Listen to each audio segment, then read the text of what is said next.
ron.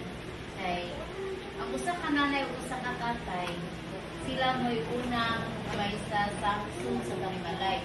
Sila ang mag-iya sa mga bata kung saan ang pamaayong pangatasan i-apply ikan pa sa balay nga rin sa gawas kumadto sa eskwelahan. Ang papel sa usa ka inahan dili manggod sayon ang papel sa amahan.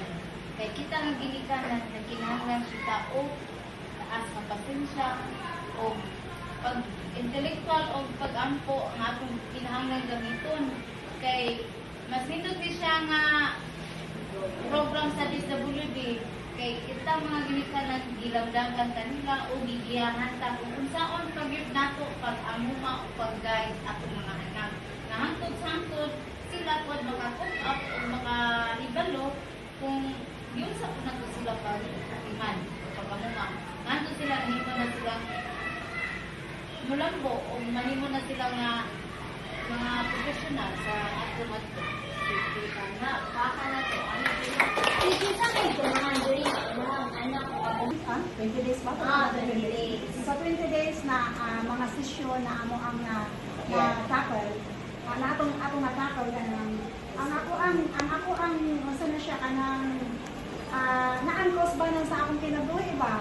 Kay katong primero na sa wala pa na ako naka-attend sa aming mga meeting. Ano ay kanang sisingka. So masalamat nga ko kay naan ani mga ano ba mga program na gihatag sa DSWD. Kay although na kanang matiguwang nami, di ba? Daghan na ang lagit na paat na napadako na bata, pero naay mga sayop. Yes, Nang mga sayop. correct. So, naang mga daghan ang nakatunan. Una-una, unsa ang ka-importante ang edukasyon.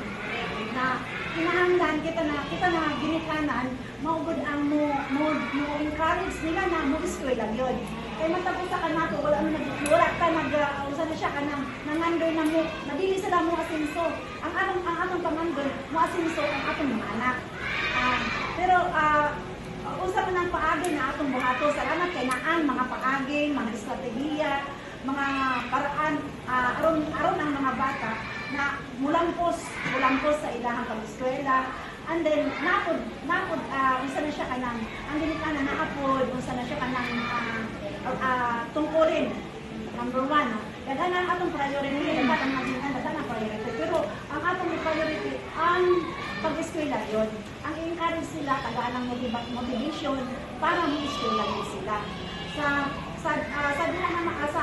diin dito na kita ang unang guro. kay moody man ang bata. Moody. Dapat ikaw siya kung gusto na iyang action nga dili siya ganahan anak, dapat naa sa take up kung Ana ang kamati. Sa uban diri unsa man, agisan mo dai daw ko ano sa man medyo pagdisiplina sa bata.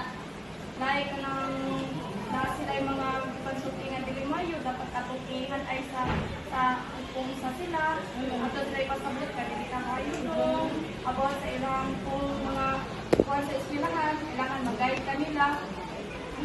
Okay, sige kita. Para dili ka madasa kuan pa. Oo, para di ka madasa